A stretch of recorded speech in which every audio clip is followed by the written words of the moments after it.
you do have to say it with the caveat that he was here, so... Oh, yeah, it was. But we're seeing them do things differently. Bring in new people no doubt. in the front office. Talk about things they're going to do different in Latin America. I mean, there is I believe that they've identified what the problems are, addressed many of them, and are continuing to address the ones that remain. And so they're going to be a professional, big league organization. Well, think of the other thing that happened in the past couple of years that was of to the benefit to the Royals and or anybody else in the Central. Look at the Central now. Imagine if you still had an unbalanced scheduling. It'd be a tong war. I mean, now this year it would have been great to play the White Sox 6 more times, but you'd have played the other 3. A tong is a Chinese gang. Yes. If people don't catch the reference on where he was going with that. Right. I mean, it's just... I only know that from watching the show Warrior, which I think is fantastic. I didn't even know the derivation of the phrase. I just knew the phrase. I've never heard the phrase. Fighting with their grill equipment. Right. That's just that's an old-timey phrase, actually, with probably now that's been revived. Clearly, it's older than me, and I'm old. Right. And now probably hip again because of a modern streaming show. But looking to next year, that would suck if there was unbalanced schedule next year. Twins, Tigers, Guardians. That'd be hard to win games. Yeah, although I'm not sold on the Twins that they aren't a team in decline already.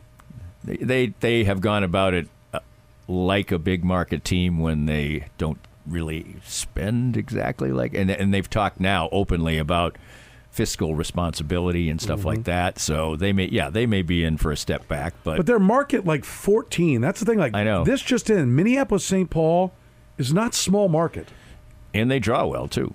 I mean, like, what the hell? Like when they have a bad TV deal. I don't know. I don't know what it is. I think they did. I think there's no reason. No. I mean, they are significantly bigger than Kansas City. Yes. The only towns that compare to Kansas City are Milwaukee and Cincinnati. Right. Everybody else is significantly bigger.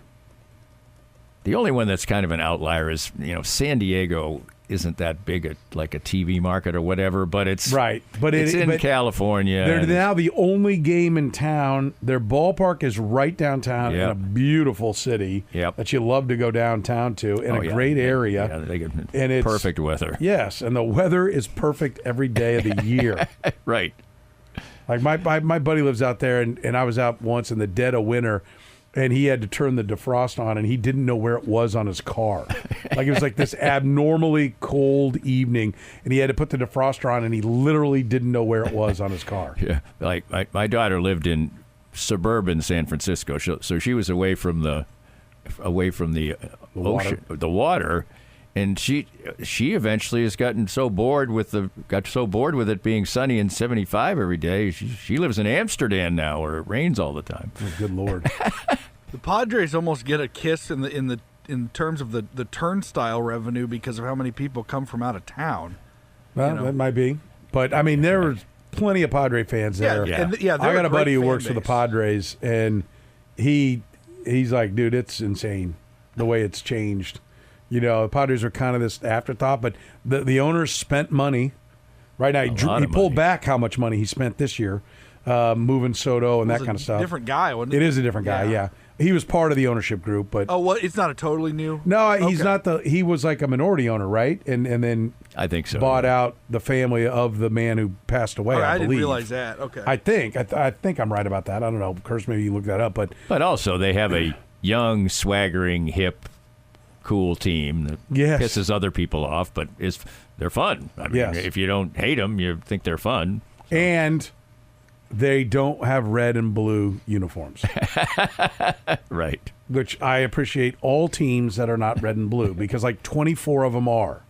So for the Pirates, the Astros, the A's, the Padres, the Brewers, blue and yellow. There's some blue. The Royals are blue and white. They didn't go ahead and add. Right. I salute all of the Marlins and Diamondbacks. I don't salute you because you need to pick some colors, right? And just be like the Padres when they changed to orange and blue. I was like, no, the Astros are already there, dumbasses.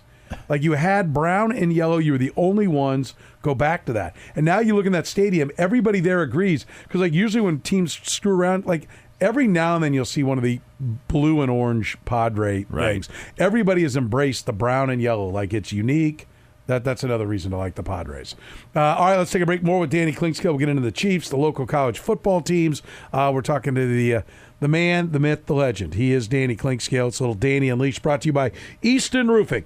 At Easton Roofing, you're dealing with Kansas City's best. They can write warranties on commercial flat roofs up to 30 years. Did you know that? If your business has a flat roof, only a handful of companies across the country can say that they do that because they work with the most exclusive roofing manufacturers in the countray. Elevate, Gayco, Carlisle, JM. They only supply the very best roofing companies. Here in Kansas City, they supply Easton Roofing. Find them online at eastonroofing.com. More of Danny's Reasonably Irreverent podcast after this. Cinematic Visions has been an affordable solution for professional media production in Kansas City since 2003, offering award-winning video production and creation, as well as a wide array of digital and social media management services. From planning, scripting, filming, editing, and post-production, to delivering your product to a watching world, Cinematic Visions will provide professional and affordable services for you and your business with the necessary return on investment to make it all worthwhile. Cinematic Vision's goal is to unlock the power of storytelling through video and a strong online presence for your company. Beyond the numbers, they want to inspire and evoke your clients to feel and act. Let my friends at Cinematic Visions embed your brand where it belongs, in your customers' minds. You can find them online at cinematicvisions.com or with a quick phone call at 816-600-6300.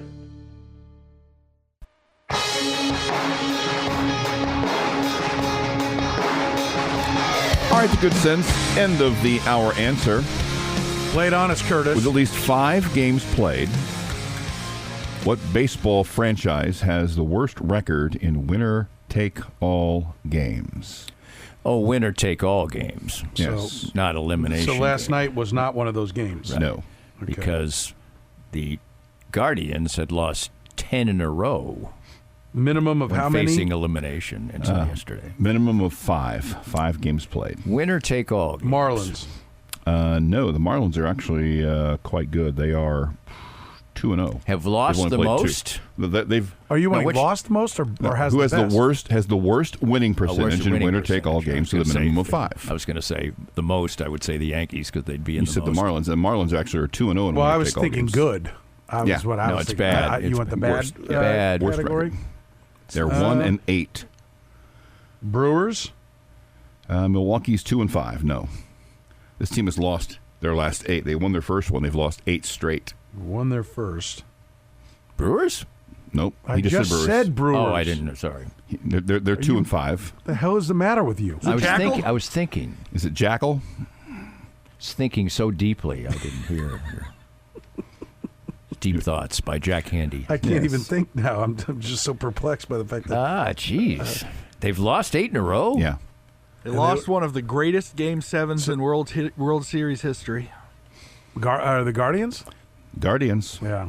They are 1-8. They beat the Yankees in the ALDS in Game 5 in 1997 and have lost their last 8. Why didn't I just give the same answer? Because they had lost 10 straight when facing elimination before yesterday. Yeah. Stupid. I mean, you got to feel like a heel. It's almost like you just said an answer that he had said no to on top of that. I didn't say no.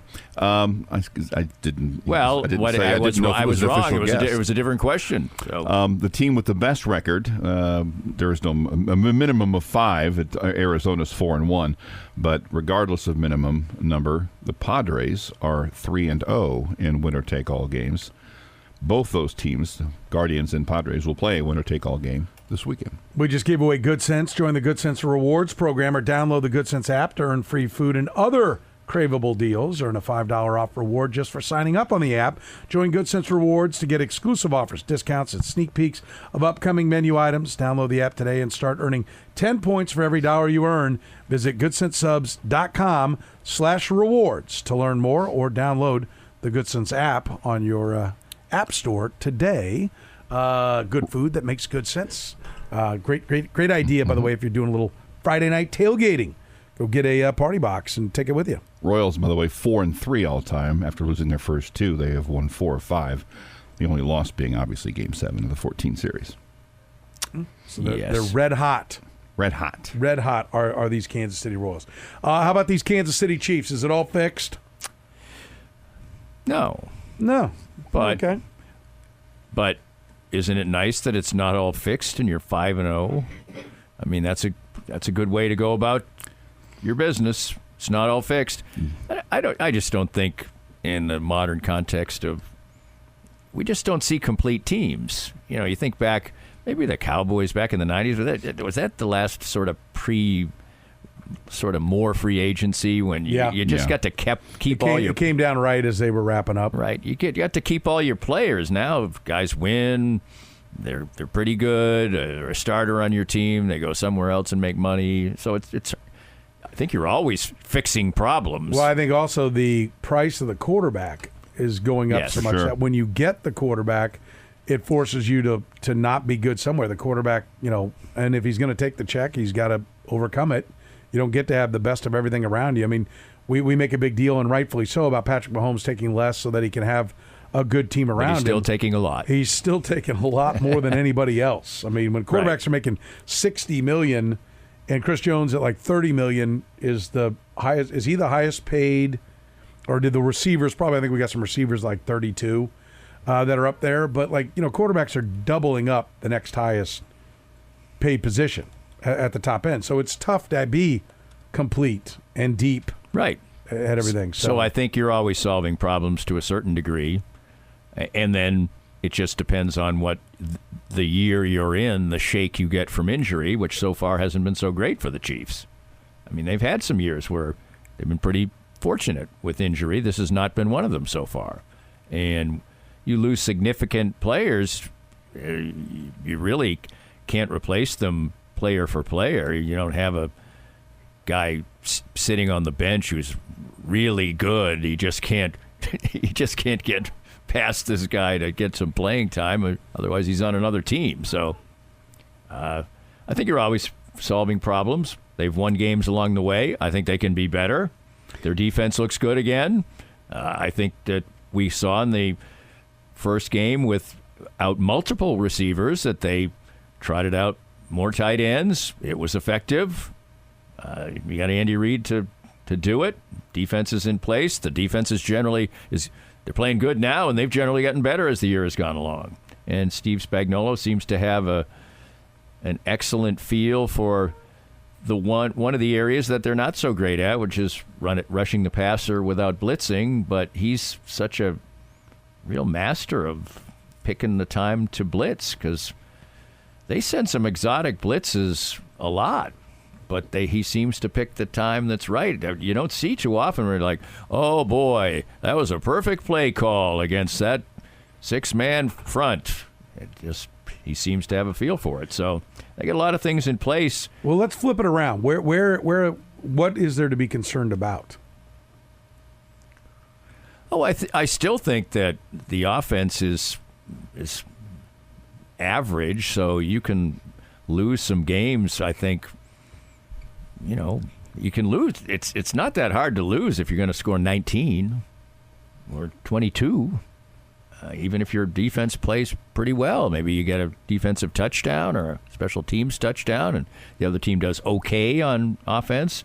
I would say the biggest concern, and that was alleviated a bit in the last game, had been the other teams have just come out in every game and marauded down the field for a score. In the opening drive you're talking about? Right, yeah. 3 TDs and a field goal. But then they did better in the game 5, so that was fixed for the moment. With the assist of a classic Derek Carr, he might as well have had a Raider helmet on with that throw, but they forced it with the pressure. I will allow the term average for the offense. They're 11th in yards and 14th in points. It's about average. And usually they're always better points than yards, and so I would expect the points to get into the top 10 as they get going. Well, they've been bad in the red zone. That's a concern. That is a problem. And defensively, they're always better usually points than yards, and right now they're 5th in points allowed and 10th in yards. So, I think they're on the cusp of being upper third in both. Like, I think they're one more good offensive game away from, because they jumped a lot with that huge yardage total they put up there, and they left 10 points off the board. If you threw 10 more points on their total, they would be at, and this will be skewed by what the Niners who played yesterday, take off whatever they had, 30-something off of this, they would bump down. But if they had just made those other 10 points,